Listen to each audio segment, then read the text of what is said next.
Georgia Southern forces another meltdown. It's Locked On Sunbelt.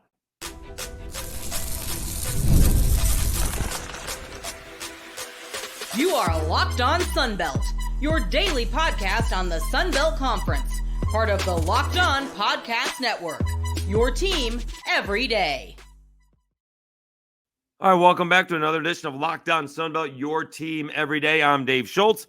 You can start the season with a big return on FanDuel. New customers can place a $5 bet, and you'll get started with $150 in bonus bets if you win your first $5 bet. Visit FanDuel.com to get started. All right, we will discuss the Georgia Southern South Alabama ball game. We'll see what other ball games we get to. We do want to talk about some basketball as well. We had a big sideline eruption from a ULM offensive line coach. Apparently, all parties have decided to move on. There will be some disciplinary action, whatever that means, but we will get into that as well. But what a crazy ball game it was in Mobile on Saturday night. It was not one, not two, but three ball games in one. I mean, anybody who went to that ball game, you certainly got your money's worth. And if you stayed up and watched it, which we could have because we got an extra hour of sleep, some of us bailed. But Georgia Southern started out in a 14-0 lead, or 14-3 lead. They had two fantastic drives, including an opening 16-play, 81-yard drive, 7.5 minutes. They hold South Alabama to a field goal, makes it 7-3. Both teams trade punts, and then Georgia Southern has an 11-play, 55-yard drive that was 5 minutes. I mean, they are doing what they want to do. J.C. French is the quarterback. They're running the football. He's running the football. They're passing the football. And they're doing a good job of bottling up South Alabama. And then it turned. And then South Alabama got back in it. After falling behind 14-3, they go down and score a touchdown to make it 14-10. They kick a field goal at the end of the half instead of getting it into the end zone. I'm not sure if this had a huge play of the ball game type of situation, but South Alabama, when they made it take it, didn't score 14 points. They scored 6. I guess you could look at it that it would have had a difference in the ball game since it was a 4-point game at the end. But they couldn't push it. They couldn't put it in the end zone at the end of the half or the beginning of the half. Nonetheless, it's 14-13 at the end of the first half, and South Alabama puts up a field goal to begin the second half to take a 16-14 lead. But then they force a punt, score a touchdown. Georgia Southern is stopped on downs, and South Alabama scores another touchdown. And there is not a lot of time left. 34 seconds left in the third quarter when South Alabama takes a 30-14 lead. 30-14 lead with just over 15 minutes left to go in the game.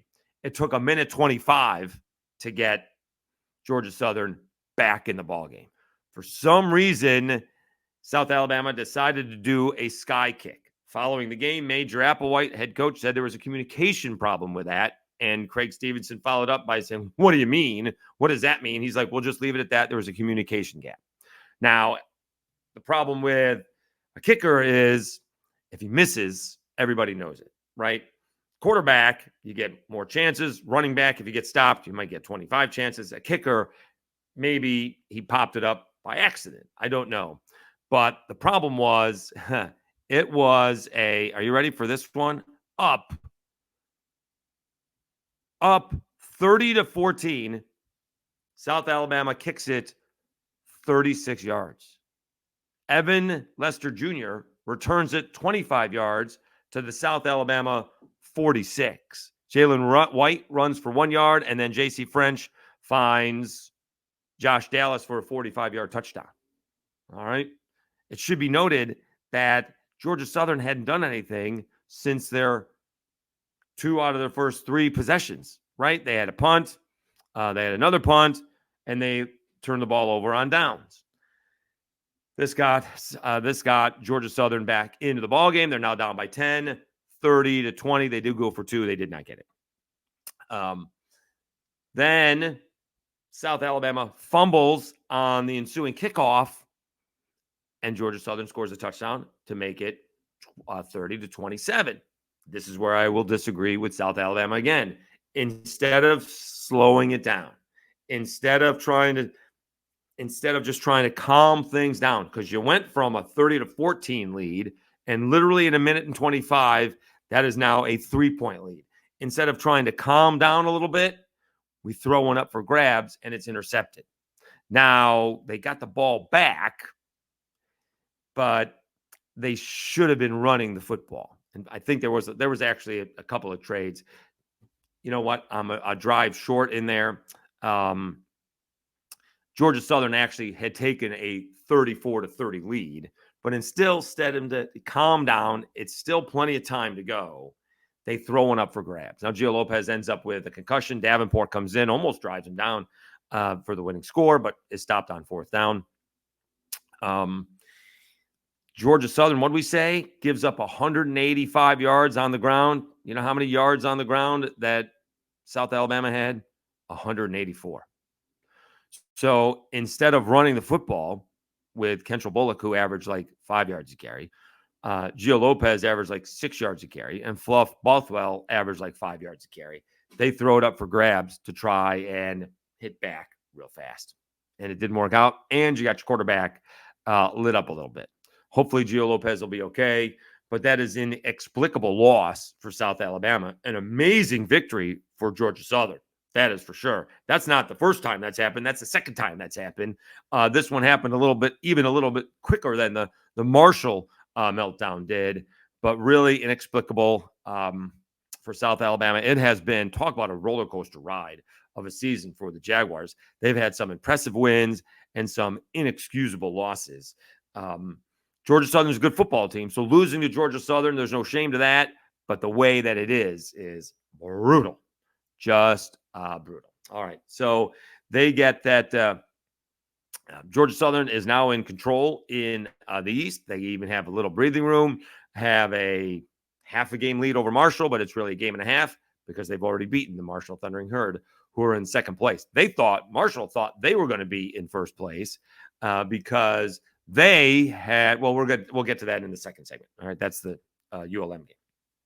We'll get to that in a second. Let's go back to Friday night. We did this in a quick little recap. UConn ends up beating Georgia State 34-27 in what was a pretty good football game. Georgia State almost came back in this one. They were down a bunch in this one. They were down 34-13, and Zach Gibson almost brought them all the way back. It got to 34-27. And UConn ends up not only recovering the onside kick, but converting a 4th and 2. Hashtag always a bright side. Did Georgia State find their quarterback in Zach Gibson? All right.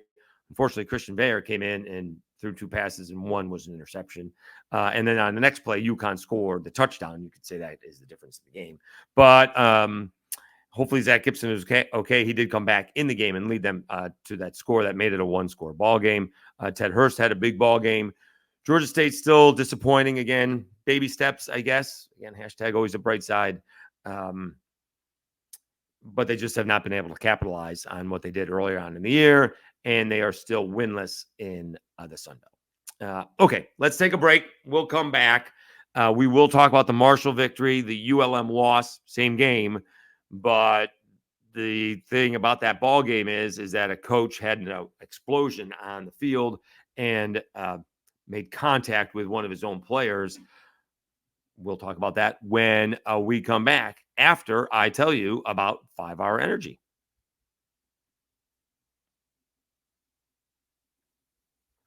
Our friends over at 5 Hour Energy know that being a passionate football fan isn't just a hobby, it's a way of life. It takes a lot of energy to power through all-day tailgates, touchdown celebrations, or agonizing second overtime, which is why they've created Stan the Fan 5 Hour Energy Shot with a special flavor called Fan Fuel. The energy shot made just for super fans like us. The fans who are first in the parking lot and are last to leave we see you. You know what else gave me a bit of fan fuel this week? It was Georgia Southern, the football team, coming back from 14 or 16 down late in the third quarter to defeat South Alabama 34-30. 5-Hour Energy knows that no matter what team you root for, being a fan requires heart, soul, and a whole lot of energy. Whether you're prepping for the big tailgate or ironing your jersey, your game day to-do list is always a mile long. That's why the limited edition Stand the Fan 5-Hour Energy Shot is here to help you keep fueled throughout the season. What's your fan fuel this week? Whatever it is, do it with 5-Hour Energy, available on 5hourenergy.com, shipped nationwide.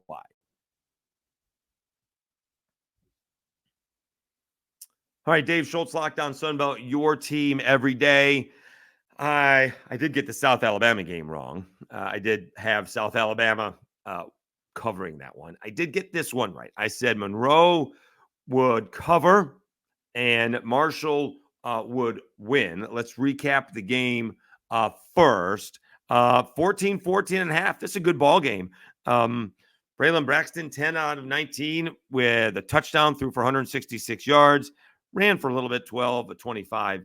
Aiden Armenta didn't do much of anything in terms of passing the football. 9 out of 13, but 149 yards, did have 2 touchdowns, and obviously a costly interception. Ahmad Hardy had a huge ball game for ULM, 25 carries, 207 yards, and 1 touchdown. Marshall does come away with a 28-23 ball game. ULM scored incredibly late, just under 2 minutes to go, to make it that a 1-score ball game. I don't think they had the lead ever. They did. They took a 14-7 lead. In fact, they took a 17-14 lead as well. But Marshall holds them to just 9 points in the second half. But the big story from this ball game was offensive lineman Drew Hutchinson running on the field when obviously he was not supposed to, and that Cameron Blankenship, the offensive line coach, totally goes nuts on the sideline. And you see the camera, and I got to believe it's Coach Vincent who's on the sidelines. Calm down a little bit. But he was just saying it to the whole situation. But by that time, it was too late, and Blankenship was on the field blowing his gasket, right? Hutchinson comes back on to the sideline, and coach is in his face. A couple of players separate him from, the other player. Hey, calm down a little bit. I'm surprised Vincent didn't do it. Maybe the video doesn't roll that long before I see that. Now everyone's come out with apologies. Brian Vincent says that's not who we are. Coach Blankenship will be disciplined from within. We will not have any further comment. Coach Blankenship said the same thing. In fact, let's see if we got his. He came out with one. Coach Cam Blankenship, I want to sincerely apologize for my actions during yesterday's game. I recognize my physical contact with a player was inappropriate, and I take full responsibility for it. I value the trust of our players, and there are no excuses for my actions. I'm committed to learning from this incident. I appreciate the support of our team, and am dedicated to creating a positive and respectful environment for everyone moving forward. I want to hear Drew Hutchinson's statement because he had one. He came out and said it. I'm sure by now most of you has seen the video yesterday of Coach Cam reprimanding me and eventually pushing me. We have since talked, and he sincerely apologized for his behavior. Coach Cam and I have a good relationship, and I appreciate his passion for this game and for this team. Coaches are humans too, and just as players learn from their mistakes, I think that coaches can learn from theirs as well. With that being said, I still love football in this university and this team. I'd like to leave you all with a quote I heard at church this morning. Vengeance is in the Lord's hands, and forgiveness is in mine. All right, well, the way this comes off so far is that Drew Hutchinson is, a bigger man than Coach Blankenship, so to speak. I don't know. I mean, these guys' jobs are on the line, and their financial well-being is on the line. But somewhere along the way, you do have to control yourself. Even Coach Vincent was just, again, calm down, just ease up a little bit. And then by the time he was doing that, it was too late. So we'll see if we find out what the disciplinary is. It doesn't really matter, except this is what's going out to players that are coming there, right? Like ULM was the surprise of the season. We got some people telling me they may not win another football game, which is what happened to South Alabama when Kane Womack got to 5 games because the schedule got tougher. But the whole idea is Brian Vincent getting new players because he's, you got to get some high school players in there to develop, and you're going to get those transfers, and no one, or not very many people anyways, are going to want to come there and get berated like that. That's the only thing. So we'll see if that has an effect moving forward. One never knows. You do need to, probably have to, I don't know about therapy, but anger management. I mean, you just can't get that angry because obviously Hutchinson heard go onto the field, or maybe it was when you go on the field. Obviously wasn't doing it to be malicious, but he thought he was supposed to go on the field. So, I don't know, if you got to call an extra timeout, you call an extra timeout. Goodness gracious. But nice win by Marshall. They are in second place. ULM has probably fallen out of the race for the title in the Sun Belt. Doesn't mean they don't have possibility to have a good season, right? Cajuns are still on the schedule. Texas State is still on the schedule. So they have some possibility there. Let's see what other ball game we can talk about here tonight. Oh, you know which other one? Let's talk about App. All right, let's talk about App State because that's a heck of a win, right?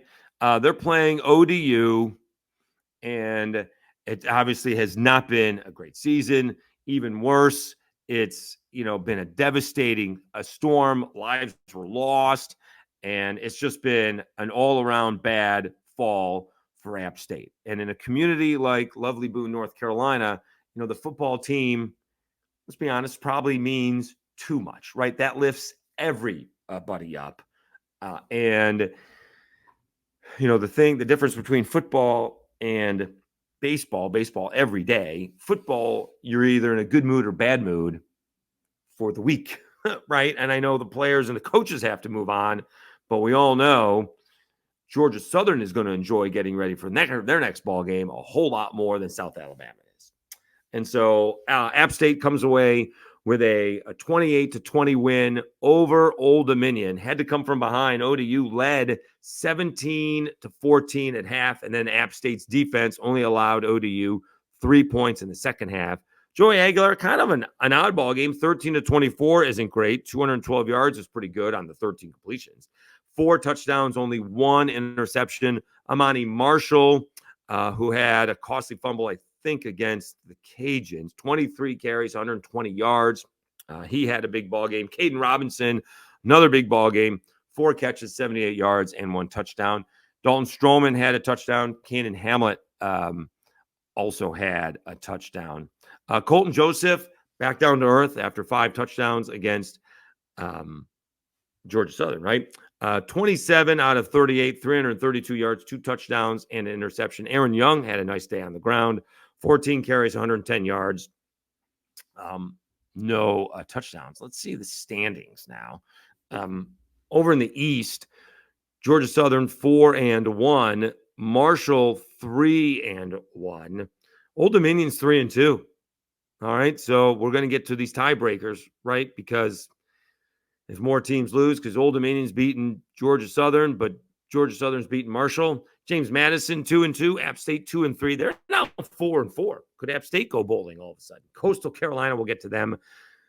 They fell to 1-3, and as we mentioned, Georgia State is 0-4. All right, so do we have? See what the one more football game is, right? We will do this on. It's actually Troy and Coastal Carolina, and that's perfect. We will do that on Tuesday's episode. As Troy, as we mentioned, maybe in the tunnel now. I don't think they see a light, but they may be in the tunnel. They had a nice win over Coastal Carolina. I do want to take some time and talk some basketball. Looking forward to the new season, and it opens up on a Monday. We will do that after I tell you about FanDuel.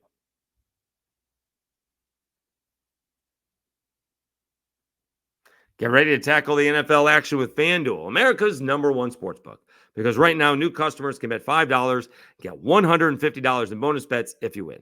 The FanDuel Sportsbook app gives you everything you need to place live bets on the NFL, all in one place. So when you get a hunch in the middle of the game, you can check out the latest stats, view live play-by-play, and so much more on the same page where you place your bets. Just visit FanDuel.com to join today. You'll get started with $150 in bonus bets, and if you win your first $5 bet, that's FanDuel.com. Never waste a hunch and make every moment more with FanDuel, an official sportsbook partner of the NFL.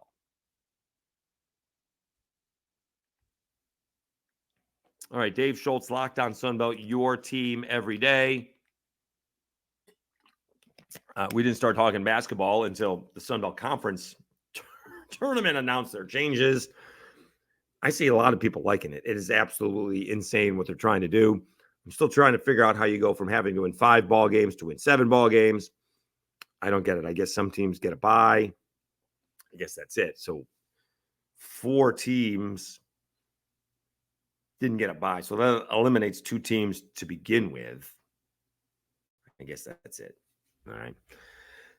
Anyways, college hoops is beginning tonight, and it ends up being the MAC challenge for most of the conference.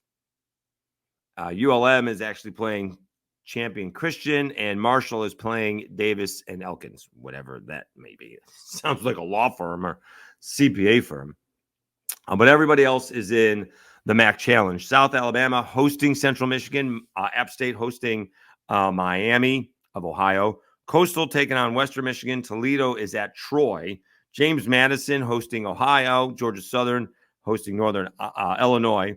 Old Dominion, this is a big ball game. This is a nice ball game. Buffalo is usually pretty good in the MAC. They've made a few NCAA tournament appearances.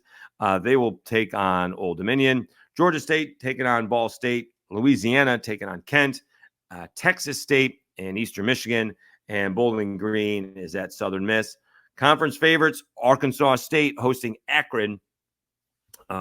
We may just stick around for that. We're thinking about going to the Louisville game. Maybe we'll just come home and watch Sunbelt basketball. So what do we got? We have new coach Mike Jones coming home again, former ODU star guard, coming back home. We'll see how that goes. Obviously, tough season last year when Jeff Jones got sick early, and then probably rightly retires with his health concerns. We're wishing Coach Jones all the best. So we'll see how Mike Jones does at his alma mater. That's always fun. That always gets a lot of juice going when, the hero comes home to coach. So we'll see how that goes. We'll see about Georgia Southern, right? That's Charlie Henry. Didn't start off real well last year, right? Was that like 0-10, 0-12? They were 0-12. They finished 9 out of 24.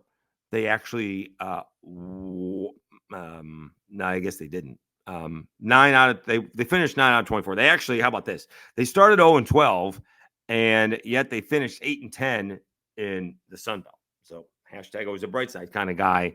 Obviously, that's not too bad. The thing is, his former Alabama colleague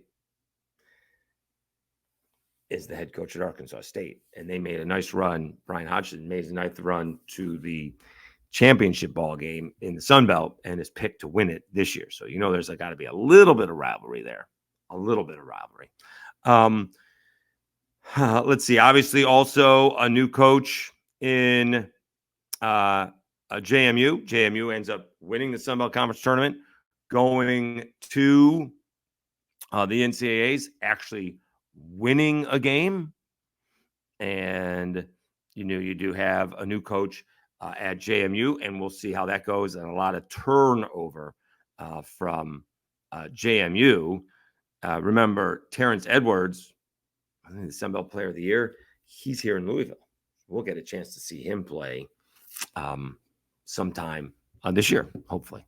All right, and wishing him all the best as well. So not easy. These are not necessarily easy ball games for the Sun Belt to be starting off with. You got to be, raring to go. Usually you get a game or two exhibition wise, like Marshall and ULM are, regardless of the level of that competition. And Cajuns always seem to be playing teams that are lesser than they are to begin the season, but at least you get your legs under and figure out what you do well, figure out what you don't do well. Cajun's going to be a tough season. They lost Cantingay. The whole offense was going to go through him, whether they just send it down to the post and he kicks it out, or he, with his nice soft touch and improved free throw shooting, but he's out for the season. They just lost Hardy, who apparently ran into one of his teammates' shoulders and broke his jaw, so he could be back for conference play. It could be a tough go of it for the Cajuns. We'll see what happens there. So it'll be interesting. It'll be good to see Jay Ladner back on the sidelines of Southern Miss, hopefully healthy. We'll see if App State can continue to climb the stairs. Is it take the stairs? Take the stairs. They had a great season last year, obviously falling short in the conference tournament. You can't go to the NCAAs without that in the Sun Belt. So that's an issue as well. It'll be interesting to see who the surprise team is this year. South Alabama always seems to put a team together. They had some really good wins last year, some really inexcusable losses, sort of like the football team this year. So we'll see. We'll see if Marshall can bounce back. I think they have a new coach, right? They have a new coach as well. Coastal Carolina overall has a new coach. Always Scott Cross's crew at Troy is always going to be tough. Hayes at Georgia State's got to start to win. Got his own arena now, and they draw pretty well. It's not that big, but they draw pretty well. And you got to start to win at Georgia State, and we'll see how Jay Ladner at Southern Miss does. As we're thrilled for his health and he's back. And there's a little pressure on Arkansas State.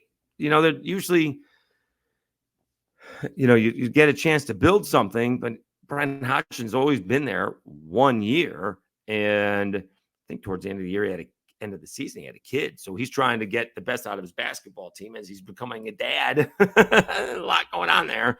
And so there's a little bit of pressure. Obviously, after the season, you get to, you got to do the recruiting and everything like that, but you get to, calm down and enjoy your family. And the season's here, they've been practicing for the better part of a month. So I don't want to say the family goes on the back burner, but it kind of does, as these coaches and everybody involved with them know that. So he had a good opportunity in the offseason to get to know his kid. So I'm looking forward to it. We will be watching a bunch of basketball. We'll see how much we can on a regular basis. Crossover season is tough. I actually have a couple of days off. But I do work weekends, so it is not the easiest thing in the world. I did see somebody comment I'd get more subscribers if I did something reaction right after the ball games. I could have waited up for Saturday night, but I think that's late for South Alabama. Maybe could have done it earlier, but I think I missed some windows because I was working and I want to make sure I know a little bit what I'm talking about. All right, so I hadn't even looked on the weekend. Where are we? We were at 1,600 subscribers as of Friday. I guess that's where we still are. Let's see. Nope, didn't want to. Don't go back. All right, there we go. Didn't mean to play that, but knew that was coming. Let's see where we are. Are we over 1,600? We're at 1,603. Pretty good. Still want that outside shot of 2,000. That's going to be tough. 2,000 by the end of the year. All right. It is 50 subscribers a week because it's got to be 200. 200 per week. So, it's 200 per month, but 50 per week. So that's kind of pushing it. Probably be closer to 1,800, but we shall see. All right. Thank you so much. Hope you enjoy the football. Certainly It was interesting. Certainly none of it was boring, from the Georgia State and UConn ball game to earlier in the week, the Cajuns taking down Texas State. And by the way, we'll get into this. The Cajuns had an early off week, I think, like between week 2 and 3 this year. And people are saying that's, way early. They will have played 3 games in like 3 weeks. It's crazy, right? They played, I want to go back and look. They played Texas State on a Tuesday. So they went from Saturday all the way to Tuesday. Now they're not playing until the next Saturday. So that's like 2 games in 3 weeks. It's crazy. They're going to be well rested in November. You usually don't get that to be the case, but that's insane. Just the way that the schedule works out. All right. They get a big ball game with Arkansas State. Arkansas State's second in the conference, I think. Red Bull's coming off a bye week, so they're going to be rested. We'll see if they can go on the road and take down the Cajuns. That's going to be tough. And the Cajuns, I don't want to say it's kind of a letdown game, although it really shouldn't be, because it's for the division. But obviously Arkansas State isn't Texas State, and it's not going on the road. Hopefully there's a big crowd for it for the Cajuns as well. All right. Again, thank you so much for tuning in. Really appreciate it. Over 1,600 subscribers. I really do appreciate the support. We'll keep on going at it. They're actually playing fall baseball. Can't be all that far away from baseball, softball. We are actually, 3 months away from softball. That's amazing. All right. Texas State, you're defending Sun Belt champions. Don't say that very often when it comes to softball. All right. We'll be back again on Tuesday. We'll recap Coastal and Troy, and we'll recap some basketball as well. All right. We're starting to lose the voice. Time to go to bed.